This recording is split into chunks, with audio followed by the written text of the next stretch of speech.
मुक्त है, लेकिन खाली हाथ ही खुद होना नहीं है, अगर पैर भी होंगे, आंखें भी होंगी, तब जब पूरा शरीर बनता है। हमारे घर में खाने को रोटी है या नहीं है, मगर झंडा पकड़ने के लिए हमारे अंदर बहुत ताकत है, और वो विशेष धर्म। हाँ, धर्म तो हमेशा मैटर करता है। तेल खत्म हो गया, 200 रुपए किलो है। अगर उसकी आमदनी 200 रुपए किलो नहीं है, आज अगर 200 रुपए नहीं कमाए हैं, तो वो 250 ग्राम कहाँ से लेके आएगा, ये सोचने वाली बात है। योगी जी ने जो है हिंदू समाज के लिए बहुत काम किया है। अखिलेश यादव की हवा है। कॉरिडोर वगैरह बनने से फर्क तो पड़ा। मंदिर मथुरा का नहीं बना क्या? मथुरा में कृष्ण जी की मूर्ति नहीं लगाई क्या? परशुराम जी का मंदिर नहीं बना क्या? अखिलेश यादव ने मंदिर नहीं बनाए? शरीर के विरुद्ध अपराधों में निश्चित रूप से कमी आई है। हम ये देखें कि कौन दुष्ट कम प्रवृत्ति का व्यक्ति। उत्तर प्रदेश जातियों में धर्म में बांट दिया गया। कोई गाड़ी अगर आती है हमें रौन जाती है, हमें पता भी नहीं है, तो ये क्या है? जानबूझ के मारा गया है ना। ये वही जो राम रचि रखा, कहने का तात्पर्य यही है।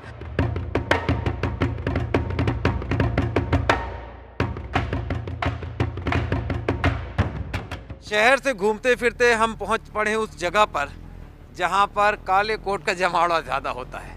कहते हैं घर में एक वकील और एक डॉक्टर होना चाहिए, क्योंकि वकील से बड़े बड़े डरते हैं, वकील लेकिन नहीं डरता। तो क्या हमें यहाँ से, ये जो जगह है, ये जगह है बरेली बार एसोसिएशन बरेली में, तो हमें उम्मीद है कि यहाँ से हम वो राय ले पाएंगे यूपी इलेक्शंस को देखते हुए, जो शायद उतनी ज़्यादा डर कर या फिर उतनी ज़्यादा दबे स्वर में ना हो, खुलकर बोल सकते हैं। इनका पहले परिचय जान लेते हैं। सर, अपना परिचय बताएं। मैं दीपक पांडे, एडवोकेट, यहाँ बरेली बार में अभी हमारे इलेक्शन हुए थे, उसमें कोषाध्यक्ष पद पर चुनाव जीता हूँ। क्या लग रहा है इस बार किसका पलड़ा आपको भारी लग रहा है? आम जनता की बात को लेकर चलेंगे तो भयमुक्त तो है, भयमुक्त है, लेकिन उसके साथ में उसके अतिरिक्त भी बहुत सी चीज़ें चाहिए होती हैं। खाली हाथ ही खुद होना नहीं है, अगर पैर भी होंगे, आंखें भी होंगी, तब जब पूरा शरीर बनता है। तो उसके लिए रोजगार भी जरूरी है और अन्य चीज़ें भी जरूरी हैं, जिनमें अभी अभाव दिखाई पड़ रहा है। इस बार जो इलेक्शन होगा वो जात बिरादरी से ऊपर उठकर होगा, और जो इलेक्शन होगा वो रोजगार को लेकर के होगा, रोजी रोटी को लेकर के होगा, और बाकी आप देख ही रहे, महंगाई वगैरह वैसे भी हावी है। अगर इसको कंट्रोल नहीं किया गया तो परिणाम कुछ भी हो सकता है। यहाँ पर हमारे साथ एक आरटीआई के एक्टिविस्ट भी हैं, जो वकील भी हैं। अपना परिचय दीजिए। मुस्तफ़ा है। मुस्तफ़ा, आप यहाँ आरटीआई भी लगाते रहे, तमाम चीज़ें आपने लोगों की बातें भी सुनी, वकीलों की भी सुनी, मैंने पब्लिक की बातें भी बताई। आपको क्या लगता है जब बटन दबाने पब्लिक पहुँचेगी तो वो मुद्दे कौन से हावी रहेंगे और क्या हो सकता है? धर्म के, जाति के, क्योंकि उत्तर प्रदेश इसी के लिए जाना जाता है। धर्म और जाति, इससे बढ़कर कुछ है नहीं। यहाँ पर हम लोग बातें कितनी भी कर लें, ग्राउंड पर जाकर पता लग जाएगा। आज भी अगर आप हमारे शहरों के गांव में जाएंगे तो बताएंगे फला समाज के लोग उधर रहते हैं और फला समाज के लोग उधर रहते हैं। हम लोग अब कभी भी, हम लोग कितना भी पढ़ लिख जाएं, पर लेकिन उत्तर प्रदेश का जो है कल्चर यही चला आ रहा है, इंसान को जाति और धर्म से पहचाना जाता है। तो इस बार भी वही हावी रहेगा? हाँ, धर्म तो हमेशा मैटर करता है। धर्म मैटर करेगा, बिल्कुल। सचिन जी, आप बताइए कि क्या लग रहा है इस बार? वर्तमान में मैं आपको एक बात यही स्पष्ट कर दे रहा हूँ, सरकार तो बीजेपी की ही बन रही है। क्यों? उसका कारण ये है, जो मेन बात है कि धर्म और जाति, उसको लेकर ही आज गवर्नमेंट बनती है। हमारे घर में खाने को रोटी है या नहीं है, मगर झंडा पकड़ने के लिए हमारे अंदर बहुत ताकत है। देखिए, आज आप चाहे किसी भी बड़े मंदिर का निर्माण कराइए या किसी जात विशेष को, किसी को भी लाभ दीजिए, आप पोस्टर या होर्डिंग लगवाने से आप कहें कि आप बहुत बड़ा विकास कर रहे हैं, तो वो विकास नहीं है।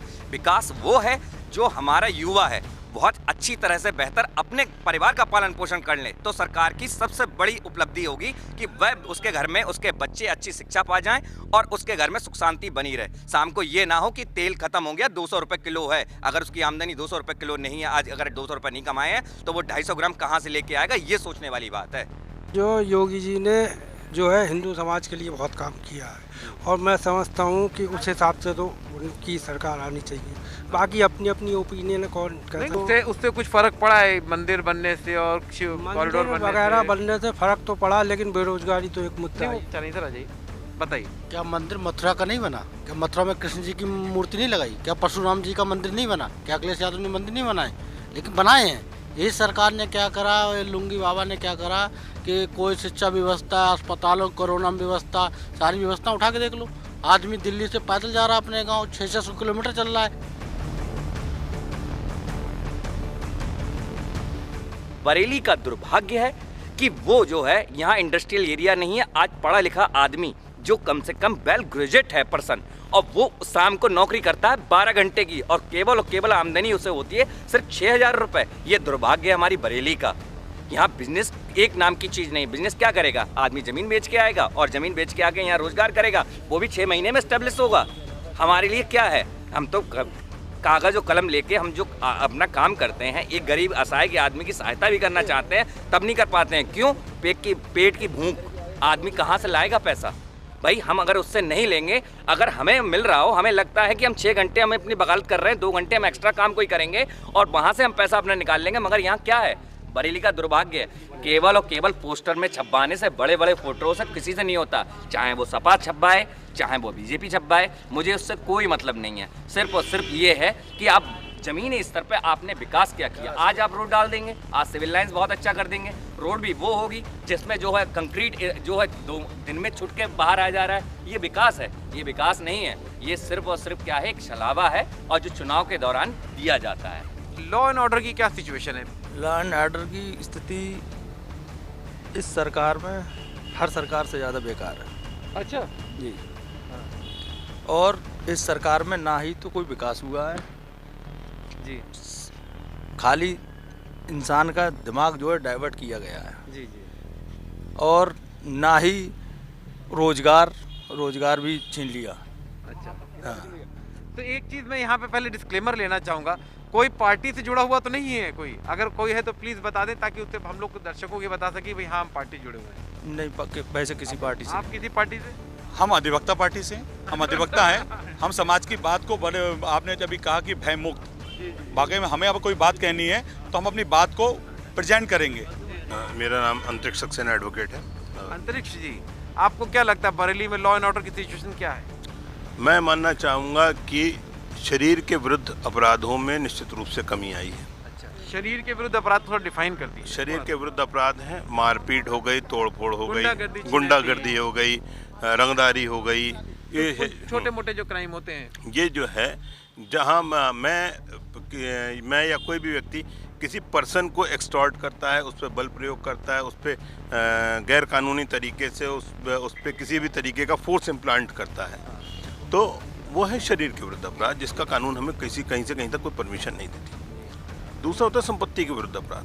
ये किसी के अमुक व्यक्ति की संपत्ति पड़ी हुई है, मैं कब्जा कर लूँ, मैं उसे बेच दूँ, मैं उसको किसी भी तरीके से संपत्ति को लेके एक्सटॉर्ट करूं कि आप मेरा ये काम करिए, नहीं तो मैं आपकी संपत्ति को डिमोलिश कर दूंगा, डिस्ट्रॉय कर दूंगा, ये करूंगा, तो ये एक अलग तरीके का अपराध है। तो स्थिति ये, जैसा मेरा अपना सोचना है, निश्चित रूप से शरीर के विरुद्ध होने वाले अपराधों में कमी आई है, लेकिन जो संपत्ति के विरुद्ध अपराध चल रहे हैं उसमें अभी भी कोई बहुत बड़ा जिसे कहते हैं डिक्रीज या कमी होती हुई दिखाई नहीं दे रही। आम जनता फिर आपको क्या लगता है, संपत्ति वाले क्राइम से ज़्यादा जुड़ी रहेगी, या जो पहला आपने बताया कि शरीर के विरुद्ध? ये वैसे ही है जैसे गंडासे से कटोगे या तलवार से कटोगे। अच्छा, मोर और लेस कोई बहुत बड़ा फर्क नहीं है। बहुत बड़ा फर्क नहीं पड़ा है।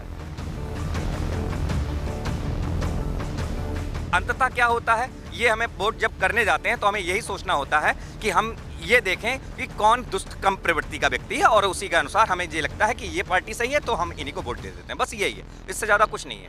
आम आदमी की सोच भी यहीं पाकर इससे हो गई है। पब्लिक का क्या सेंटिमेंट लग रहा है? पब्लिक, आप लोग जुड़ते हैं, पब्लिक से बांधते हैं, उनके अंदर क्या लग रहा है? नहीं, लॉ एंड ऑर्डर की बात करें तो बहुत ज़्यादा बुरी स्थिति नहीं है। बात रोजगार को लेके है तो रोजगार के मामले में ये सरकार सफल नहीं है। रोजगार एक मुद्दा बनेगा। जी बिल्कुल बनना चाहिए, बनेगा जी। तो ये बताइए आरपी जी कि इन्होंने की बात सुनी कि धर्म का मुद्दा इम्पोर्टेंट रहता है और रहेगा। सही तो कहा भाई ने, बिल्कुल सही कहा। उत्तर प्रदेश जातियों में, धर्म में बांट दिया गया, और इनकी जितनी भी रैलियां होती हैं, सारी रैलियों में सब हमारे यहाँ प्रधानों को बसें भेजी गई कि वो आदमी भर के लाओ, 200-200 300 रुपये में आदमी खरीद के ये लोग मंगा रहे हैं। और इनकी रैलियों में जो 15,000 पुलिस वाले सादा वर्दी में लगा रहे हैं, लगा रहे हैं, इनकी रैलियों कोई भी भीड़ नहीं है। अखिलेश यादव की हवा है, उस बंदे ने काम किया, पढ़ा लिखा शिक्षित आदमी है। बरेली में 5 पुल दिए, या जो भी विकास किया, या बार के लिए जो भी किया, वकीलों के लिए किया, और बाकी युवाओं के लिए जो भी किया, बाकी हमारे योगी जी और इन्हें हमें तो लगता नहीं कि भाई ये दोबारा आना चाहिए। या लोगों से तो गांव में जाते हैं गांव में, या गांव ग्रामीण क्षेत्र में हम जाते हैं, वहाँ अगर 100 आदमी खड़े कर लो तो वहाँ पर अगर 2,000 रुपये किसान निधि भेज रहे हो गाय 2000 रुपये अगर किसान जी भेज रहे हो, 4000 रुपये का गायें आती हैं और किसान का नुकसान करके जाती हैं। तो आवारा पशु का मुद्दा भी उठा दिया। इलेक्शन में सब लोगों ने बात कही कि मुद्दे तरह तरह के बताए, लेकिन एक बहुत बड़ा मुद्दा है जो है, सबसे बड़ा जो कमी रहेगी वो सरकारों के साथ जो उत्पीड़न हुआ है। जो इस तरीके से गाड़ी, अभी हम लोग यहाँ खड़े हुए हैं, कोई गाड़ी अगर आती है हमें रौंद जाती है, हमें पता भी नहीं है, तो ये क्या है, जानबूझ के मारा गया है ना, तो उसके खिलाफ अभी कोई एक्शन नहीं हुआ है। तो ये इतना बड़ा मैटर है, धरना चला है, लोग परेशान है, ऑनलाइन रजिस्ट्रेशन कराने में किसानों को दिक्कत हो रही है, एक आधार को एक ही बार लगा सकते हैं और अगर गलती हो गई तो उसे सत्यापन नहीं कर सकते। यहाँ लोग चक्कर काटते हैं कि उसमें कुछ हो जाए, सही हो जाए, नहीं हो सकता, तो लोगों उस रेट में धान नहीं तुल रहा है, फिर उन्हें सस्ते में बेचना पड़ता है। ये बहुत बड़ा किसानों का मुद्दा है। मुद्दा आपको लगता है मैटर करेगा? इन्होंने साथ साथ प्रैक्टिकल ग्राउंड में कहा कि भैया कितने मुद्दे गिना लो, आखिर में हिंदू मुस्लिम में वोट हो जाएगा। पिछली बार 312 सीटें जीती थी बीजेपी प्लस ने, इस बार कितने लग रहा है? पहले से कुछ इंक्रीमेंट अखिलेश यादव जी का हो सकता है, पर सरकार योगी जी की आ जाएगी। इलेक्शन टू इलेक्शन आएंगे तो मुझे पुनरावृत्ति होती नजर नहीं आ रही है। पहले से कुछ कम हो सकती है, लेकिन बीजेपी की सरकार हो रही है। अच्छा, सरकार बीजेपी की ही आएगी। कुछ सीटें कम हो सकती हैं, ये अलग बात है, लेकिन गवर्नमेंट बीजेपी ही बने। सरकार अखिलेश यादव की आ रही है, निश्चित आएगी। अखिलेश की पूर्ण बहुमत खुद बना लेंगे या फिर मिलीजुली पूर्ण बहुमत से आएगी। त्रिशंकु तो नहीं हो जाएगी? नहीं नहीं नहीं, देखिए चाचा जी भी मिल गए हैं तो जाहिर सी बात मजबूत हुए हैं। कोई किसी को नहीं जिताएगा यहाँ पे, वोट आखिर में वही होना है जो होता चला आया है। आप एक बार वही जो राम रची रखा, कहने का तात्पर्य यही है। तो अब राम ने क्या रचा है या राम के नाम पर क्या रचा गया है, ये बहुत बड़ा मैटर कर सकता है। लेकिन फिलहाल इतना है कि यहाँ की ज़मीनी हालत जो है, वकीलों से बात करके जो दिखाई दे रही है वो आपके सामने है। ज़्यादातर उठ के मुद्दे उठा रहे हैं कि भाई देखिए बेरोज़गारी एक मुद्दा हो सकती है, लेकिन वहीं एक राय ये भी है कि अंततोगत्वा वोट डालते समय ये सारे मुद्दे गौण हो सकते हैं। फिर भी इंतज़ार करना होगा। तब तक बरेली से जिला न्यायालय के परिसर से कैमरामैन गोपाल के साथ रोहित विश्वकर्मा, एडिटर जी के लिए।